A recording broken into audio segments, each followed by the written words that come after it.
ठीक है भाई। देखो, आज हम न्यूमेरिकल्स करेंगे बचे हुए। 17 तक किए थे, 18 से स्टार्ट करेंगे 18th क्वेश्चन। देखो क्या है क्वेश्चन। क्वेश्चन देखो, अब यहाँ पे ध्यान देना है सभी को। A motorcyclist as a particle is undergoing vertical circles inside a sphere of death. The speed of the motorcycle varies between 6 meter per second and 10 meter per second. Calculate diameter of the sphere of death. How much minimum values are possible for these two speeds? ठीक है। तो सबसे पहले हमको पूछा है diameter के बारे में और फिर बोला है मिनिमम स्पीड के बारे में। तो अपने को क्या पता है। देखो, अगर मैं फॉर्मूला लिखूं तो v एट टॉप कितना होता है।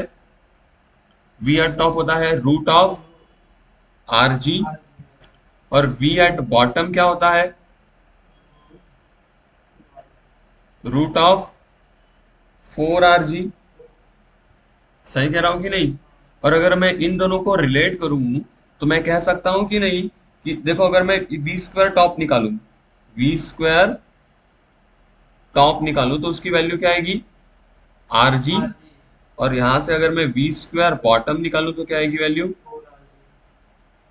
क्या आएगी 4 RG। है कि नहीं। मुझे बताओ, यहाँ पे देखो रूट 4 होता है या रूट 5 होता है, फिर रूट 5 होता है कि नहीं। और मैं अगर इन दोनों को ध्यान से देखूं तो जो v एट टॉप है, वी स्क्वायर एट जो टॉप है वो है actually V square at bottom जो है वो है V square at top plus R G. ये समझा आपको क्या कह रहा हूं मैं। वी स्क्वायर बॉटम 5 RG है और वी स्क्वायर टॉप है आर जी। तो वी स्क्वायर टॉप में मैं अगर 4 RG ऐड करूं, आर जी नहीं 4 RG ऐड करूं तो मुझे वी स्क्वायर बॉटम मिल जाएगा, है ना, क्योंकि it is already R G. और इसमें और 4 RG मिल जाएगा तो यही तो मिलेगा 5 RG। तो ऐसा हमने एक इन दोनों के बीच का रिलेशन निकाल दिया। अब what is V top, V at top कितना दिया देखो। देखो जो मैक्सिमम होगा वो बॉटम का होगा और जो मिनिमम होगा वो टॉप का होगा। तो बॉटम में कितना है 10। तो हम लिख सकते हैं 10 का square is equals to 6 square plus 4 R into G की वैल्यू हमने रख दी 10। तो 10 का स्क्वायर कितना हो जाता है, कितना होता है 100 माइनस 6 का square 36 equals to 4 R into 10 मतलब 40 R। सही लिखा। 100 माइनस 36 इज 64 और divide by 40 equals to R। This implies हमारा R कितना आएगा 6.4/4। यानी कि अगर हम इसको डिवाइड करें 6.4/4 तो कितना आ जाएगा, कितना आ जाएगा। इसको डिवाइड करते हैं 4 1 जा 4, 2 बच गया 4 आया, 6 जा 24। तो 1.6 मीटर ही आया हमको रेडियस और हमको बोला है डायमीटर के लिए। तो डायमीटर क्या आ जाएगा 2 टाइम्स रेडियस जो कि आ जाएगा 2 इंटू 1.6 विच इज कितना हो जाएगा 3 तो डायमीटर कितना होगा 3.2 metre. Second, how much minimum values are possible. Minimum values पूछिए, ठीक है। तो अगर हम मिनिमम की वैल्यूज मिनिमम वैल्यूज की बात करें, किसकी बात करें, मिनिमम वैल्यूज की अगर हम बात करें तो देखो भाई, वी टॉप मिनिमम, मिनिमम कितना होना चाहिए रूट 8 जी। जहां पे हमने आर निकाला है अभी जस्ट, मतलब रूट के अंदर आर कितनी है 1.6 इंटू जी की वैल्यू 10 यूज करो तो रूट 16। रूट 16 मीन्स 4 मीटर पर सेकेंड। ओके। और वी बॉटम का मिनिमम देखते हैं अब कितना आएगा। ठीक है, अपवर्ड देखा, आप डाउनवर्ड देखेंगे रूट 5 RG मीन्स रूट के अंदर 5 इंटू आर की वैल्यू 1.6 इंटू जी की वैल्यू 10, मतलब 16 5 जा 65। सही कह रहा हूँ कि नहीं। या फिर हम कह सकते हैं 5 × 16, जो कि आ जाएगा 4√5, है ना। यहाँ पे लिखता हूं मैं 4√5 मीटर पर सेकेंड। ये हो गया हमारी बॉटम की मिनिमम स्पीड और ये हो गया हमारी टॉप की मिनिमम स्पीड। क्या समझ में आई बातें? क्या बातें समझ में आई? ये एक तरीका है। या फिर आप डायरेक्टली देखो टॉप वाले को लेके चल सकते हो और इसकी मदद से निकाल सकते हो वैल्यू।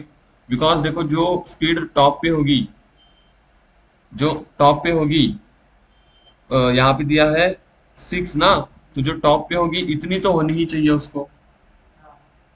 इससे अगर कम हो गया तो ऊपर चढ़ ही नहीं पाएगा। हम्म?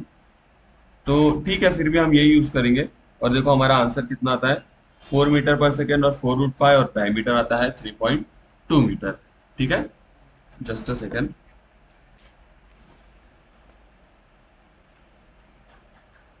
ओके, आगे चलते हैं, आगे चलते हैं 19th क्वेश्चन में। ठीक है, तो क्वेश्चन रीड करो। तो क्वेश्चन ऐसा है, a metallic ring of mass 1 kg has moment of inertia 1 kg metre square when rotating about one of its diameter. It is molten and remolded into a thin uniform disk of the same radius. How much will its moment of inertia be when rotated about its own axis? तो कैसा question है देखो। पहले एक मेरे पास ring थी, क्या थी? पहले मेरे पास एक रिंग थी। वो ऐसे मान लो एक रिंग है। वो रिंग को अगर मैं इसके डायमीटर के अलोंग में घुमाऊं, मतलब डायमीटर मीन्स ऐसे, ओके, ये एक डायमीटर के अलोंग, या फिर दूसरा डायमीटर ऐसा भी तो चलेगा यार। ऐसा इधर इनके अलोंग घुमाऊं तो इनका जो मोमेंट ऑफ इनर्शिया, तो मैं पहले वर्टिकल लाइन भी ड्रॉ कर देता हूँ। ये होगी हमारी line passing through centre of मास, और ये मान लो दूसरी डायमीटर है। तो ऐसे अगर डायमीटर्स के अलोंग घुमाऊं तो इसका मोमेंट ऑफ इनर्शिया दिया है, कितना दिया है? इसके अलोंग आई दिया है, कितना दिया देखो वैल्यू, 1 kg मीटर स्क्वायर।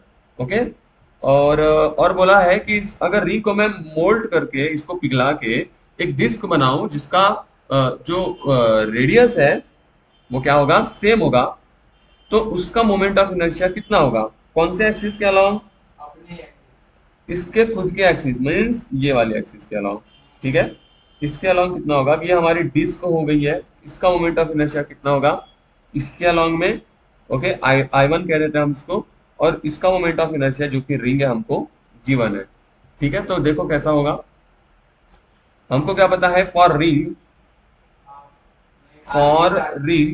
हमको यूज करना पड़ेगा परपेंडिकुलर एक्सिस थ्योरम। क्यों परपेंडिकुलर एक्सिस थ्योरम समझ में आ रही है? क्यों समझ में आ रहा है क्या? बिकॉज ये जो रिंग है, ये रिंग है, इसके इसके अलोंग, ये एक्सिस के अलोंग थोड़ी दिया है। इस एक्सिस के अलोंग कितना है? mr² हमको पता है सर, लेकिन हमको तो चाहिए उसके दूसरे एक्सिस मीन्स ये वाले, या फिर ये वाले। हमको पता है ये, अगर मैं x बोलूं और ये मैं y बोलूं तो एक दूसरे को परपेंडिकुलर है, और z भी इनको क्या है? परपेंडिकुलर है। x और y एक ही प्लेन में है कि नहीं? तो लगा देंगे हम ये प्लेनार बॉडी पे, है ना, प्लेन में हमने कहा था वैसा है ना ये। तो हम लगा देंगे अब यहाँ पे परपेंडिकुलर एक्सिस थ्योरम, तो हम कह सकते हैं iz equals to ix plus iy, और यहाँ पे देख के पता है हमको iz की वैल्यू दी है 1 kg मीटर स्क्वायर, और ix की वैल्यू जितनी होगी उतनी ही iy की भी होगी। तो हम इसको i प्लस i कह सकते हैं कि नहीं? तो हमको मिलेगा 2i equals to 1। This implies i equals to कितना आ जाएगा? ओके ओके, एक सेकेंड रुको, जस्ट अ सेकेंड, एक सेकेंड। आईजेड की वैल्यू हमको नहीं गिवन है, हमको आईजेड की वैल्यू पता है mr² होती है। ओके, आईजेड की वैल्यू गिवन नहीं है, एक्चुअली इनकी वैल्यू दी है, डायमीटर के अलोंग वाली दी है। तो mr² होता है, तो mr² equals to i plus I, या फिर mr² equals to 2i। This implies i equals to mr² by 2, और इस i की वैल्यू हमको दी है ना, अलोंग डायमीटर वाली वैल्यू दी है, और वो कितनी दी है हमको? 1 kg मीटर स्क्वायर। तो मैं अगर यहाँ पे वैल्यू रखूं तो 1 इक्वल्स टू, मास कितना दिया है देखो बॉडी का, 1 kg, तो 1 into r² upon 2। This implies r कितना आ जाएगा? √2 मीटर। तो रेडियस आ गया हमको, क्या आ गया? अब ये रेडियस जो है ये रिंग का आया है, लेकिन ये डिस्क का भी होगा, क्योंकि कहाँ है, disc is of same radius. तो अब हम क्या करेंगे, moment of inertia of disc निकालेंगे, M I of disc about its own axis. ठीक है, ओन एक्सिस है मीन्स क्या होता है, हाफ एम आर स्क्वायर होता है, वैल्यूज को रख दो, हाफ इंटू, देखो डिस्क रिंग से ही बना है तो मास तो वन ही होगा, है ना, उसी रिंग को मोल्ड करके बनाया डिस्क, तो मास तो सेम हो गया, और रेडियस तो अभी जस्ट निकाला, दोनों का सेम होगा, √2 का स्क्वायर। इसको कैलकुलेट करेंगे तो ये आएगा 2/2, जो कि आ जाएगा 1 kg मीटर स्क्वायर, और ये होगा moment of inertia of disc. ठीक है भाई, समझ में आई बातें? ओके, रिंग के लिए हमको इनकी वैल्यूज दी थी, हमने कौन सी निकाल ली, फिर उसकी मदद से रेडियस निकाल ली, हमने क्या निकाल ली, रेडियस निकाल ली, और डिस्क के लिए फिर हमने उस रेडियस का यूज कर लिया। तो ऐसा कुछ ये क्वेश्चन है, आगे चलते हैं। ठीक है, क्वेश्चन को रीड करो पहले, देखो तो कैसा है। A big dumbbell is prepared by using a uniform rod of mass 60 gram and length 20 centimeter. Two identical solid spheres of mass 50 gram and radius 10 centimeter each are at the two ends of the rod. Calculate moment of inertia of the dumbbell when rotated about an axis passing through its center and perpendicular to the length. तो क्या है, एक dumbbell बनाया जा रहा है। Dumbbell mean समझ में आता है आपको? डम्बेल समझ में आता है, अरे जिम जाते हो ना, अगर जिम कोई जाता है तो उसको पता होगा भाई, ऐसा देखो कि अगर रॉड है तो इसके एंड में ऐसे दो स्पीयर लाइक स्ट्रक्चर्स अगर हमने बना दिया, तो ये एक लाइक हमारा एक क्या है, ये एक डम्बेल है, ऐसे ही तो बनता है हमारा डम्बेल। तो ये हमारा डम्बेल है, और इस डम्बेल के बारे में हमको चर्चा करी गई है। इसमें जो स्पीयर यूज किया है, हम इसको स्पीयर को एस से डिनोट करते हैं, ये एस एस, और ये बीच में क्या है, रॉड है, आर। ओके, तो जो स्पीयर है उसके बारे में बोला है कि पहले रॉड के बारे में बोला है, रॉड की मास कितनी है, 60 ग्राम। तो मास ऑफ रॉड दिया है 60 ग्राम, और देखो क्या दिया, लेंथ दी है 20 सेंटीमीटर, लेंथ ऑफ रॉड दिया है 20 सेंटीमीटर, और बोला है two identical spheres of mass 50 gram. मतलब ये जो स्पीयर का मास है, दोनों भी आइडेंटिकल है, उनका मास कितना दिया है, 50 ग्राम, और उनका रेडियस दिया है, रेडियस कितना दिया है स्पीयर का, 10 सेंटीमीटर। ठीक है भाई, और calculate moment of inertia of the dumbbell when rotated about an axis passing through its centre and perpendicular to length. तो अगर ये हमारी लेंथ है तो इसको परपेंडिकुलर होनी चाहिए और सेंटर से पास होनी चाहिए, मतलब कौन सी एक्सिस बनेगी, कुछ ये, यहां से हमको क्या करना है, इस बॉडी को घुमाना है। इसके अलाउंग घुमाने के लिए जो मोमेंट ऑफ इनर्शिया जनरेट होगा वो कितना होगा हमको बताना है भाई। तो कैसे बताएंगे सर, देखो पहले हम पहले इसकी गणित समझ लेते हैं। ये तो रॉड का सेंटर है, रॉड के सेंटर के लिए कितना होता है मोमेंट ऑफ इनर्शिया, रॉड के लिए मोमेंट ऑफ इनर्शिया कितना होता है, एम एल स्क्वायर बाय 12, ये होता है रॉड के लिए। सही बात है सर। और स्पीयर के लिए कितना होता है हमको पता है, लेकिन स्पीयर के लिए जो पता है वो कौन सी एक्सिस के अलोंग पता है, इन इन एक्सिस के अलोंग पता है, पासिंग थ्रू डायमीटर के अलोंग पता है। हमको तो चाहिए इस एक्सिस के अलोंग, हमको तो इस एक्सिस के अलोंग चाहिए। सही कह रहा हूं कि नहीं? इसके अलोंग निकालने के लिए क्या करना पड़ेगा सर, चलो देखते हैं क्या क्या करना पड़ेगा। देखो भाई, सबसे पहले मुझे तो ये रॉड का हम निकाल लेते हैं, है ना। तो moment of inertia of rod निकाल लेते हैं पहले तो, I of rod along its centre निकाल लेते हैं फटाफट, वो आ जाएगा mass of rod into length of rod square by 12, values रख देते हैं। अब देखो सारे ग्राम और सेंटीमीटर में है, तो हमारा जो मोमेंट ऑफ इनर्शिया आएगा वो किसमें आएगा, ग्राम सेंटीमीटर स्क्वायर, है ना। तो फिर हम चाहे तो एंड में इसको केजी मीटर स्क्वायर में कन्वर्ट कर सकते हैं। तो एम ऑफ रॉड कितना है, 60, इंटू लेंथ कितनी है 20, स्क्वायर डिवाइड बाय 12, इसको डिवाइड करो, 12 फाइजा 60 ना, तो 5 इंटू 20 का स्क्वायर, और 5 फोर जा टोटल आएगा 2000 ग्राम सेंटीमीटर स्क्वायर। ये आ गया, आया फ्रॉड आ गया। अब हम किसी एक स्पीयर का निकाल लेते हैं, फिर दूसरे के लिए भी सेम होगा। मुझे बताओ हम इसके लिए कौन सा थ्योरम यूज करेंगे। हमको स्पीयर के सेंटर ऑफ मास के अलोंग पता है, और हमको कौन सी दूरी पे निकालना है, इस दूरी पे निकालना है। इसको क्या कहते थे हम, फर्स्ट वाला कौन सा थ्योरम था, पैरेलल एक्सिस थ्योरम। क्योंकि रेड और ब्लू जो एक्सिस दिख रहे हैं हमको, ये दोनों एक दूसरे को क्या है, पैरेलली तो है। तो हम लगा सकते हैं पैरेलल एक्सिस थ्योरम, और इसको हम एच बोलेंगे। इसको हम क्या बोलेंगे, एच, जो कि डिस्टेंस है from axis of sphere to axis of rod, है कि नहीं। और वो एच कितना होगा सोचो, वो एच कितना होगा सोचो, सोचो। ये जो एच जो, यस, ये जो एच होगा वो half of length of rod है और रेडियस ऑफ स्फीयर है। तो हम कह सकते हैं जो एच होगा वो होगा length of rod by 2 plus radius of sphere.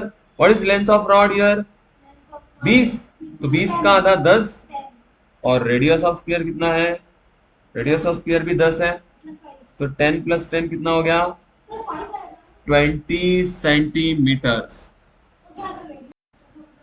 चलिए फिर तो ये आ गया, हमारा हाइट भी आ गया, कितना है, मींस परपेंडिकुलर डिस्टेंस 20 है ना।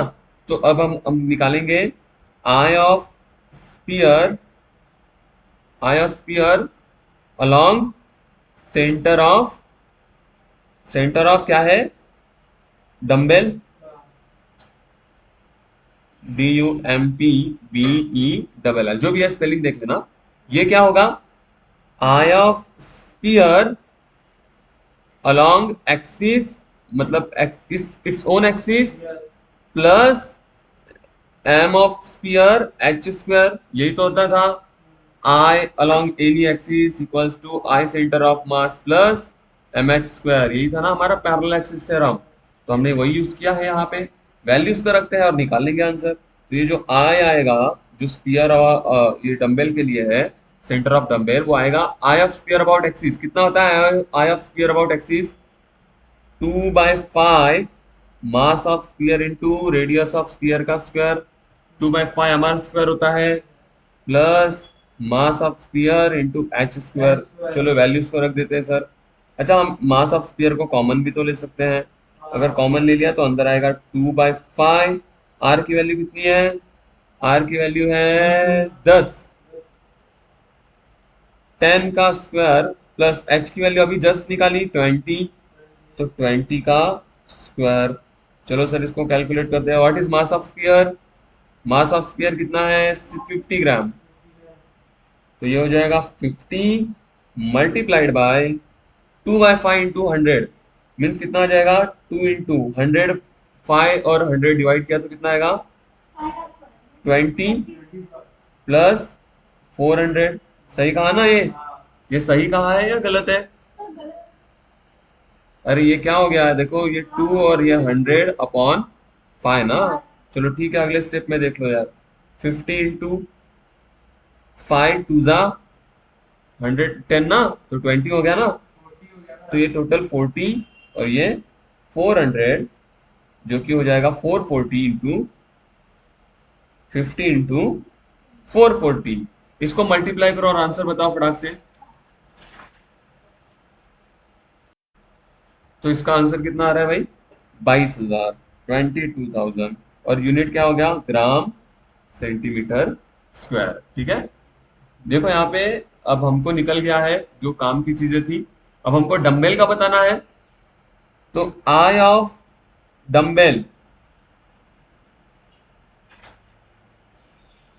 अबाउट सेंटर, हमको सेंटर के अलॉन्ग ही तो निकालना है। वो होगा, बताओ मुझे, डंबल, ये जो डंबल है वो डंबल किससे किससे बना है, इन दो स्पीयर से बना है, इन दो स्पीयर से बना है, और एक ये रॉड से बना है। तो इन सबका एडिशन जो होगा मोमेंट ऑफ इनर्शिया का इस एक्सिस के अलॉन्ग, वही तो होगा इस डंबल का मोमेंट ऑफ इनर्शिया। तो moment of inertia of dumbbell is nothing but 2 times I of spear along dumbbell, है ना।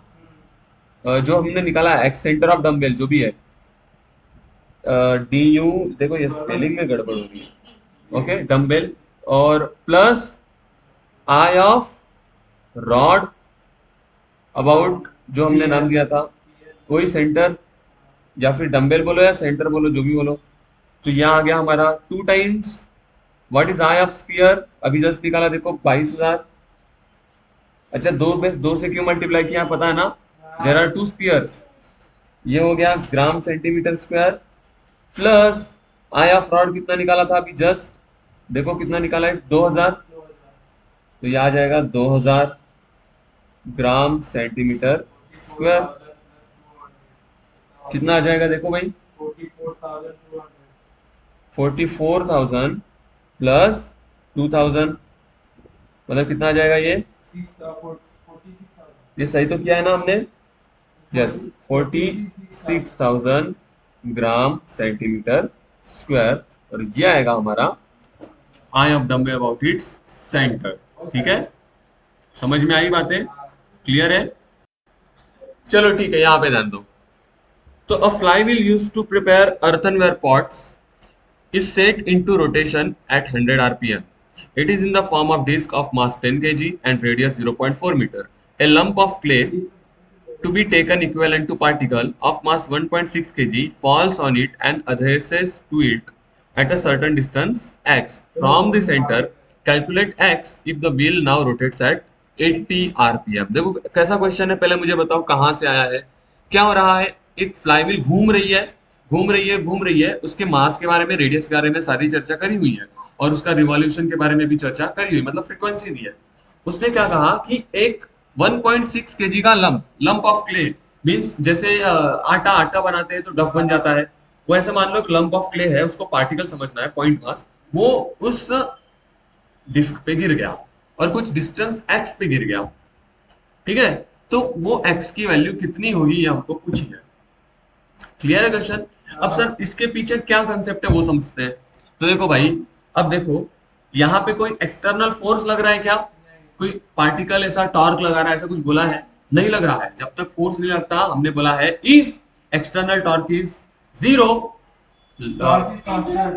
एंगुलर मोमेंटम इज कंजर्व और इट इज कांस्टेंट। तो हम कह सकते हैं by law of conservation of angular momentum, जितना इनिशियल मोमेंटम था उतना ही फाइनल एंगुलर मोमेंटम होगा। तो ये हमको यूज करना है। ठीक है सर, आ जाते हैं क्वेश्चन में अभी। तो फटाफट पहले जो गिवन डेटा है उनको लिख देते हैं। यहाँ पे देखो, तो इनिशियल फ्रीक्वेंसी को हम F1 बोलते हैं।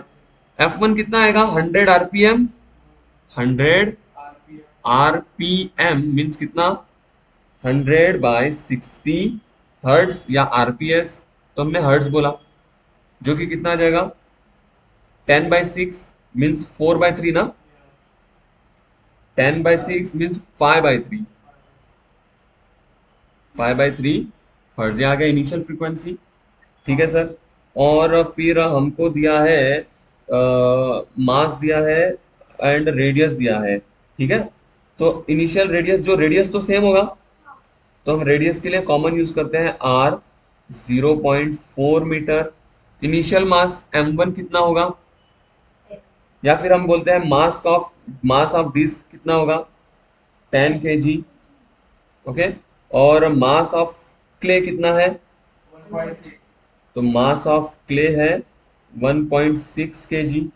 और क्या गिवन है, फाइनल देखो, फाइनल रोटेशन फ्रीक्वेंसी दी है F2, 80 आरपीएम मीन्स 80/60। 60 से क्यों डिवाइड कर रहे हैं, उसको सेकंड में कन्वर्ट कर रहे हैं ना, तो पर सेकंड के लिए, पर मिनट में दिया है, तो ये 0 0 कट गया, और ये कितना आएगा 4/3 हर्ट्ज। ये आ गई हमारी फाइनल फ्रीक्वेंसी।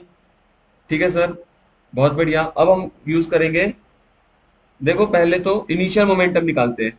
इनिशियल मोमेंटम कितना होगा, I1। I1 में देखो इनिशियली क्या था, मैं डायग्राम से आपको समझा देता हूँ।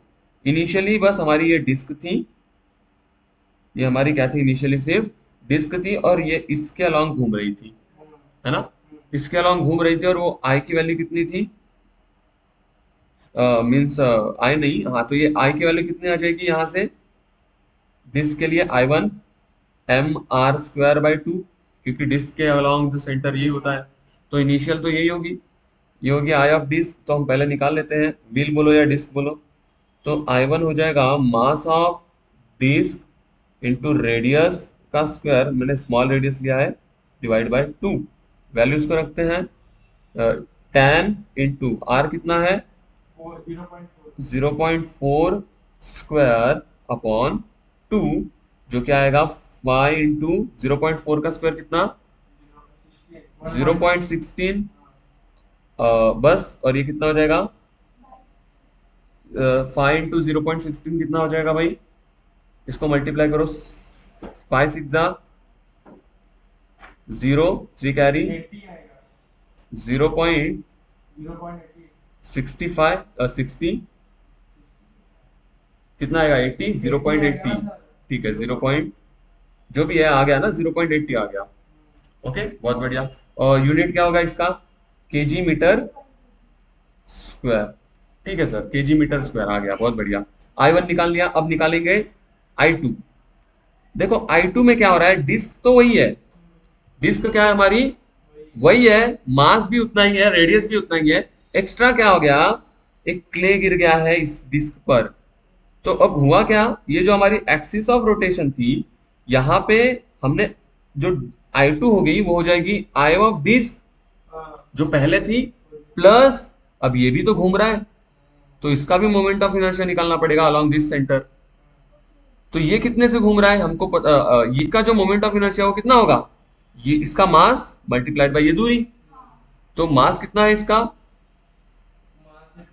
मास ऑफ क्ले कितना है, वही mass of clay, mass of clay into ये दूरी उन्होंने बोला है एक्स बोला है ना, उन्होंने बोला किसी एक्स दूरी पे गिरी है सेंटर से, तो M C X square. Values को रखते हैं, तो I2 जो होगी वो हो जाएगी, I1 की वैल्यू तो सेम ही होगी 0.80 प्लस मास ऑफ क्ले कितना दिया है 1.6 इंटू एक्स स्क्वायर, ये हो गया हमारा I2। चेंज क्या हो रहा है यहाँ पे, देखो यहाँ पे मास बढ़ गया तो फ्रीक्वेंसी घटनी घटनी ही थी, है ना, अब उसको ज्यादा हैवी लेके घूमना है। तो आई F1 मतलब फ्रीक्वेंसी थी जो, F1 बोलो न्यू वन बोलो जो भी बोलो, वो कितनी थी देखो 5/3 हर्ट्ज। और जैसे ही ये क्ले गिरा, जो फ्रीक्वेंसी है वो F2 हो गई, जो कि हो गई 4/3 हर्ट्ज। तो law of conservation of momentum ही यही कहता है कि अगर मोमेंट ऑफ इनर्शिया बढ़ जाए तो फ्रीक्वेंसी क्या हो जाएगी, घट जाएगी, है कि नहीं। तो बाय हम कह सकते हैं by law of conservation of angular momentum हम क्या कह सकते हैं भाई, I1 omega 1 must equals to I2 omega 2। Means I1 omega क्या होता है 2 पाई F1, और ये हो जाएगा I2 2 पाई F2, 2 पाई 2 पाई कट गया, है कि नहीं। अब हम I1 अपॉन I2 कर दे यहाँ पे, तो क्या आ जाएगा हमको, या फिर I2 अपॉन I1 कर देते हैं, I1 को उधर भेजो और F2 को इधर ले लो, तो हमको मिलेगा F1 upon F2 equals to I2 upon I1। क्या ये क्लियर हुआ, बहुत बढ़िया सर।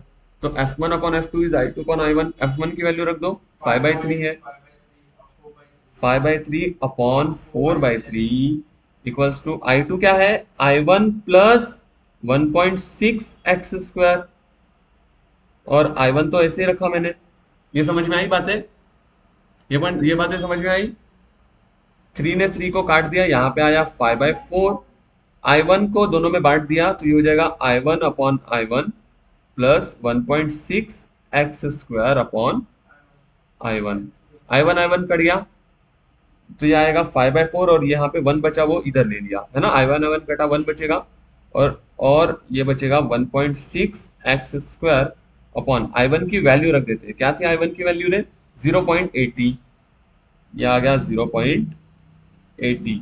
अब इसको मैं अगर सॉल्व करूं तो 5/4 माइनस 1 कितना हो जाएगा यार 1/4, 1/4 इंटू 0.80 को इधर भेज दिया, तो 0.80 इक्वल्स टू 1.6 एक्स स्क्वायर। क्या ये गणित समझ में आ रहा है, 4 2 8, तो 0.20 बचेगा, तो हमको मिलेगा, देखो क्या मिलेगा, 0.20 upon 1.6 equals to X square. ठीक है सर। अब इसको थोड़ा हम सिंप्लीफाई करते हैं, ऊपर नीचे 100 से मल्टीप्लाई कर दिया, तो ये हो गया 20 और ये हो गया 160, है ना। 100 से मल्टीप्लाई किया, 0 0 कट गया, 2/16 मीन्स 1/8। तो एक्स स्क्वायर आया हमारा 1/8। ये आया हमारा, this implies x square equals to ऐसा। तो एक्स स्क्वायर अगर 1/8 है, दिस इंप्लाइज एक्स कितना होगा, 1/√8। What is square root of 8? 2√2। क्या आएगा, 1/2√2। ठीक है भाई। अगर इसको आप पूरा और अच्छे से सॉल्व करना चाहते हो तो क्या लगा दो, लॉग टेबल लगा दो। ठीक है, यहां तक छोड़ दिया तो भी ठीक है। और इसको अगर आप लॉग लगा के सॉल्व करोगे, देखो बिना लॉग के भी अगर आप चाहे तो इसको कर सकते हैं। देखो देखो देखो देखो, अगर इसको ध्यान से देखो, ऊपर नीचे मैंने √2 से मल्टीप्लाई कर दिया, कितने से, तो ऊपर चले गया √2 और नीचे √2 इंटू √2 कितना हो जाएगा, 2, और 2 जा, तो √2/4 आ गया। ये समझ में आया। √2 की वैल्यू होती है 1.4 और डिवाइड बाय, सॉल्व करो इसको, इसको सॉल्व करो जरा भाई, डिवाइड करके आंसर बता दो जरा मुझे। 1.414 और 4 कितना हो जाएगा यार, मुझे कैलकुलेशन आता ही नहीं है ना। 0 फिर पॉइंट लग गया, 3 बचा, 2 आया, 1 आया, 5 बचा, 20 में से 1 गया, 1 बचा, और मैंने 0.35 मीटर बोल दिया तो भी ठीक है। समझ में आया। तो देखो बिना लॉग टेबल के हमने इसको सॉल्व कर दिया। ओके, कोई दिक्कत है इसमें? क्या आराम से कर सकते हो क्वेश्चन को? क्या समझ में आ गया क्या किया हमने? समझ में आया? Law of conservation of angular momentum use किया है। ओके, क्लियर है ना बात? बहुत बढ़िया। यहाँ पे अब चाहिए तो इस डायग्राम को ऐसे ऐसे बना दो, ऐसा। यस, रोटेट कर रहा है, ऐसे रोटेट कर रहा है, कितने से वो भी बताया है हमको, ये भी ऐसे रोटेट कर रहा है। ठीक है, चलो भाई, बहुत बढ़िया। देखो भाई, यहाँ पे बोला है starting from rest an object rolls down along incline that rises by 3 in every 5 along it. The object gains a speed of √10 meter per second as it travels a distance of 5 by 3 meter along the incline. What can be the possible shapes of the object? तो देखो भाई, question को समझो पहले, पहले तो इसका मतलब समझो। देखो starting from rest, object rest से स्टार्ट हो रहा है, कोई दिक्कत नहीं है सर इसमें। आगे क्या चर्चा करी है सर? आगे इन्होंने चर्चा करी है along it rises 3 in every 5। इसका मतलब समझा क्या, rises by 3 in every 5, हर 5 में वो 3 बढ़ रहा है, 3 चढ़ रहा है, ऐसा कुछ समझो। हर 5 में वो 3 चढ़ रहा है, मतलब इधर 5 चढ़ेगा तो इधर 3 है, ऐसा कुछ बोला है। तो अगर मैं इसको ड्रॉ कर दूं ऐसा, 5 में 3, ऐसा कुछ हमारा एंगल बनेगा थीटा, ये 5 और ये 3, ऐसा बोला ना। तो इससे मुझे साइन थीटा मिल जाएगा, opposite upon adjacent. Okay, opposite upon hypotenuse होता है ना। ओके ओके ओके, ये दिया है मीन्स। ओके, तो साइन थीटा क्या आ गया, अपोजिट अपॉन हाइपोटेन्यूस 3/5। समझ में आई? साइन थीटा मिल गया हमको। आगे, अगर आगे हमको साइन थीटा अगर मिल गया है, अब देखो और क्या दिया है, इसकी फाइनल स्पीड जो दी है वो दी है, तो हम v लिख देते हैं। v कितना दिया है, √10 मीटर पर सेकेंड। और क्या दिया है, डिस्टेंस अलोंग द इंक्लाइन 5/3 दिया है। कौन सा डिस्टेंस दिया है, ये हमारी लेंथ है, ये हमारा इंक्लाइन लेंथ है, और ये हमारी हाइट है। तो हमको ये लेंथ दी है, ये दिया है जिसको हम s बोल देते हैं। ये कितना दिया है, 5/3 metre. What can be the possible shape of the object? Object का शेप कैसे समझता है? अगर मुझे रेडियस ऑफ जायरेशन पता चल जाए, k की वैल्यू है कि नहीं, अगर k की वैल्यू पता चल गई तो मेरा काम हो जाएगा। या फिर k/r का रेशियो भी मिल गया तो भी काम हो जाएगा, है ना। k/r का रेशियो क्यों, अगर वो डिस्क होगा तो क्या आएगा, 1/√2। अगर वो रिंग होगा तो क्या आएगा, 1 आएगा। और अगर वो सॉलिड स्फीयर होगा तो कितना आएगा, √2/5। है ना। तो ऐसे हम बता सकते हैं के और आर का रेशियो निकाल के ऑब्जेक्ट का शेप।